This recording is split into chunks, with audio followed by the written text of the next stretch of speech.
Norman Reedus, welcome to the IMDb show. Oh, thanks for having me. Normally at the top of the show, I ask everybody what's your show about, but you're in the show called The Walking Dead, and unless you live on Mars, you know what this thing is about. But for those people that live in other galaxies, how would you describe the show?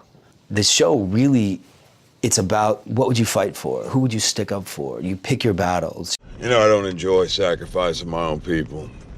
You know that, right? I didn't really read zombies into it when I read it. I read this guy who lost his family and he was fighting to find his family back. It's a complex study on people and relationships under the worst of circumstances, you know? You know, there's nothing out there for you.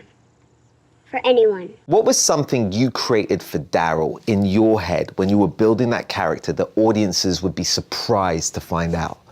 You know, I came on episode 3 of the first season, and that original cast had been together for a year, and they were bonded. I walk up, I say these lines, I do this stuff, and I turn around, and all these people are just staring at me, like, who's this kid? Like, what's he gonna do? And I immediately got a chip on my shoulder.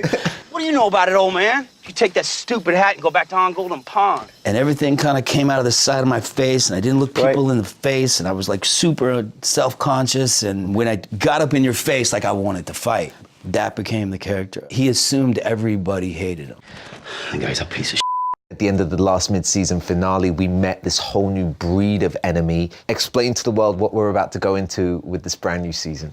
The new baddies, like Samantha Morton plays the leader of this group called the Whisperers. Just when we started getting things together and started building these camps and these groups, and they're starting to trade, and we're starting to build civilization back, like a virus, they've figured out how to adapt and move within the virus. I guess I want to find my place. I know that when the news came that Andrew Lincoln was going to be leaving the show, fans immediately jumped to, they're going to kill Rick. His departure right now from the show, how does that affect the character of Daryl Dixon? And then on the flip side, how does Andrew Lincoln's departure affect the person Norman Reedus? I immediately called everybody and I was like, look, I don't want Andy's speeches. I don't want Rick Grimes. Daryl's not the type of character that's gonna build a soapbox and say, gather around, let me give you an inspirational speech. He's gonna be like, I trust you, I don't really trust you, I don't care what happens. You know, he's gonna pick his people. I was like, don't give me those. Like, whatever you do, don't give me those. Because I'm not that guy, and it would be a disservice to the fans of the show and what we've done so far to make me put on his boots. He doesn't believe in anything except himself. Andy would have lunch in my trailer every day, you know? And the day after he left, I'm sitting in my trailer by myself like, like what now? You know, Daryl's not happy. When Andrew left, I was just curious, what was that farewell party like? We didn't really have a farewell party. His last scene that he shot, he's laying in bed with the hospital gown on, and he has to kind of talk to himself and giggle. I'm crouched under the camera and I'm tickling his feet. No. Yeah. And he's like, you know, keep doing it, it's great. He stands up afterwards, everyone gives him a round of applause. Everyone knows he's gonna give one of his Andy Lincoln's fantastic speeches, which he's really good at. And he gets up and, you know, all these people pull out their cell phones and they start like videotaping. He goes, hey, guys, can we put the cell phones away?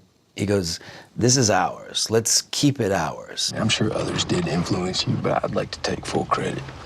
I've got to mention your other show, which I love, Ride with Norman Reedus, where basically you and a buddy take your bikes out on the road. What an awesome show. Yeah, I'm the guy that rides like 40 miles with his blinker on. I actually pulled out one episode that relates to The Walking Dead. It was your episode with the Grammy Award winner Dave Chappelle. You know, you're so good, I didn't even realize you were here.